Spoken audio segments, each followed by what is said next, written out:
નમસ્કાર દર્શક મિત્રો, આપ જોઈ રહ્યા છો એનએન ન્યૂઝ. હું છું એન્કર અર્પિતા પટેલ. હવે જોઈએ અગત્યના સમાચાર. વડોદરા શહેરમાં સયાજીગંજ પોલીસની ગાડી દ્વારા આમલેટની લારી વાળાને ઘસેટીને ગંભીર ઈજા પહોંચતા એસએસજી હોસ્પિટલ ખસેડવામાં આવ્યા છે.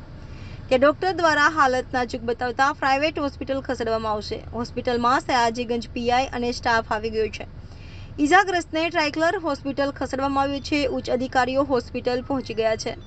ડીસીપી ઝોન, એસીપી અને સયાજીગંજ પીઆઈ અને સ્ટાફ ઘટનાની જાણ થતાં જ પોલીસ કાફલો હોસ્પિટલ પહોંચી ગયો.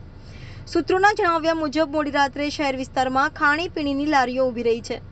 સયાજીગંજ વિસ્તારમાં કોમ્બિંગ નાઇટ હોવાથી પોલીસ પેટ્રોલિંગમાં હતી, જ્યાં ખાણીપીણી લારી પર પોલીસની પીસી વાન ઊભી રહી હતી, જ્યાં લારી ધારકને ત્યાં પોલીસ જવાનો દ્વારા દંડા પણ મારવામાં આવ્યા હતા. ત્યારબાદ તેને ચાલુ ગાડીએ ઘસેડવામાં આવ્યો હતો.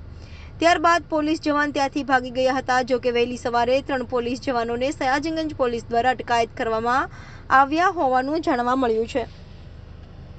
રિપોર્ટર એઝાઝ શેખ સાથે હનીફ મહેડા, એનએન ન્યૂઝ, વડોદરા. દર્શક મિત્રો, તમારી આસપાસ બની રહેલી અવનવી ઘટનાઓ વિશે જાણવા માટે એનએન ન્યૂઝને લાઇક કરો, શેર કરો, સબસ્ક્રાઇબ કરો અને બેલ આઇકન પ્રેસ કરો, જેથી આપને નોટિફિકેશન્સ મળતી રહે.